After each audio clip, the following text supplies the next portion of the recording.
Some viewers may find the following video disturbing. Viewer discretion is advised. Welcome everyone. Today we're going to be talking about the Pied Piper of Pasadena Part 4. This is the story of Dean Corll. When we last left off, we had talked about how Mary and Jake would grow their praline company to a very successful company and eventually start calling it Pecan Prince. And around the time that it was at its height, Jake would actually start noticing some things that other people had not been noticing about Dean, and would actually approach Mary and suggest that not only was he a homosexual, but would also express concerns of him expressing clear signs of P-word. And Mary would just deny these claims and say that he was just a very obedient, loving person and was neither homosexual or a P-word. But Dean was clearly showing signs of having predator intentions. And eventually, this would just create more problems between Mary and Jake. Now, in 1962, Jake would approach Mary and tell her that he wanted to have full control of Pecan Prince. And he did not want Mary involved with Pecan Prince, and he did not want Stanley or Dean involved with Pecan Prince. And it was very clear to Mary that Jake was just trying to pocket all of the resources and the funds that they were acquiring from Pecan Prince. And Jake would basically force Mary to stay at home. And this would be something that Mary resented about Jake very greatly for obvious reasons, because if it had not been for her, there would not be a Pecan Prince, because she was the one that kind of came up with the idea about making these pralines and selling them on the side. So instead of being defeated and letting Jake, do whatever, she figured, okay, you can have Pecan Prince and I'll create my own company. And she would tell Dean and Stanley that this new company was be more close-knit and family-oriented, to where her, Dean, and Stanley would make all executive decisions. And she would also tell her boys that she would appoint Dean as vice president and Stanley as the treasurer. And they would begin looking up different recipes to start using and start selling on the side. And Mary would name her franchise the Corll Candy Company. And it's kind of crazy to think that there could be two candy companies living under the same roof, considering that they would be competitors. But for a good while, things did work out very well. Mary would sell her company to various other people, and Jake would just continue doing what he did with Pecan Prince. But eventually, Jake would get really jealous of this and was more or less concerned that Mary was taking all his clientele. So he would write a letter to a lot of different people and organizations that bought from the Corll Candy Company and tell them that that company was a fraud and that they had stolen recipes from his company. And when Mary found out about this, she was not very happy at all, and this was more or less the final nail to their marriage, and they would actually get divorced that following year.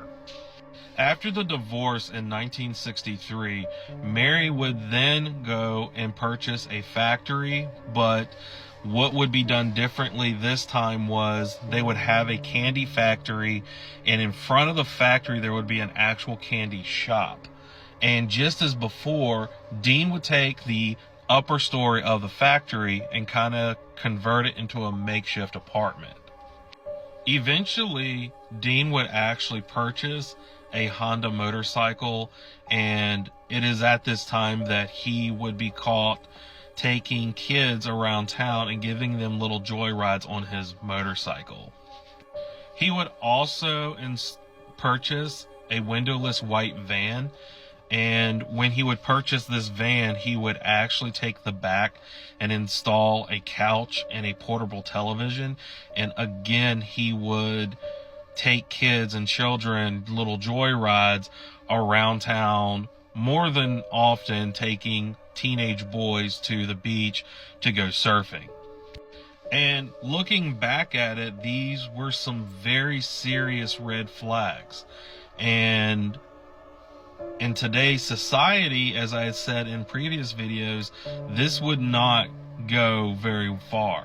But back then in the 1960s, they more or less viewed Dean as this family-friendly person that loved kids, but didn't think anything of it.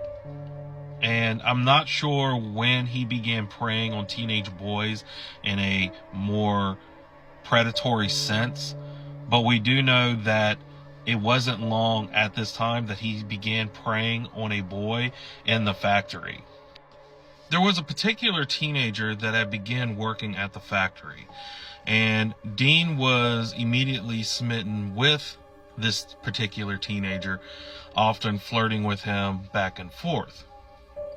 And one particular afternoon, Dean would actually approach this teenager and proposition him for sexual favors, to which the teenager would promptly tell him no. And after this denial of request, he would begin avoiding the teenager. And Mary would notice this, so she would actually take the teenager into her office and asked her what had happened. After would Mary bring the teenager into her office, she would ask him what had happened, and the teenager would promptly tell Mary that her son Dean had propositioned him for sexual favors.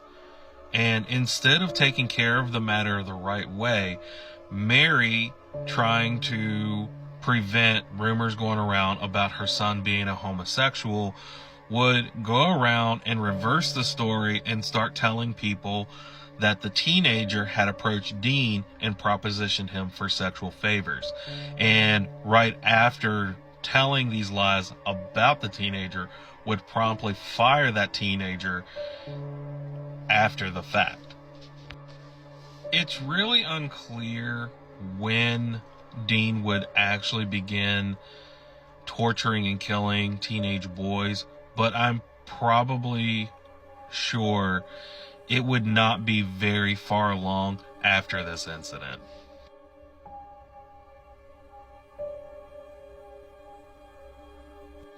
Now, on August 10th, 1964, Dean would get drafted into the U.S. Army and first stationed at Fort Polk, Louisiana.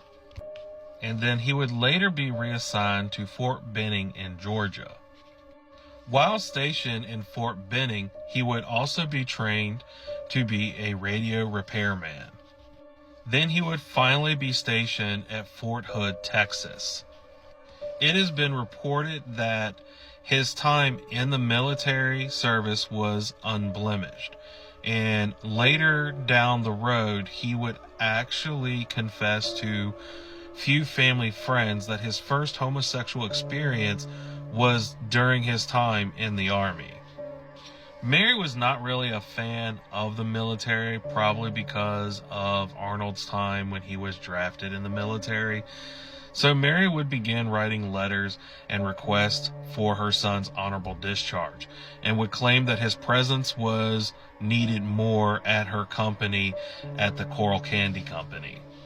Surprisingly, the government would actually grant this request, and unfortunately, this request probably saved Dean a trip from going into Vietnam.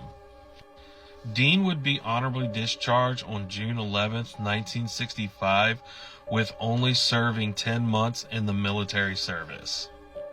Dean would promptly arrive to where his mother's company was located, which was now on 22nd Street, and he would make a makeshift apartment above the factory as he had done before, but this time the factory would actually be built right across from an elementary school called Helms Elementary. There, Dean would be caught if he was not at the Coral Candy Company. He could be found at the Helms Elementary School. And it is also around this time that not only Dean Coral, but Mary had began their big long feud with Jake West. And it is at this point that the Coral Candy Company was now going full on swing against Pecan Prince.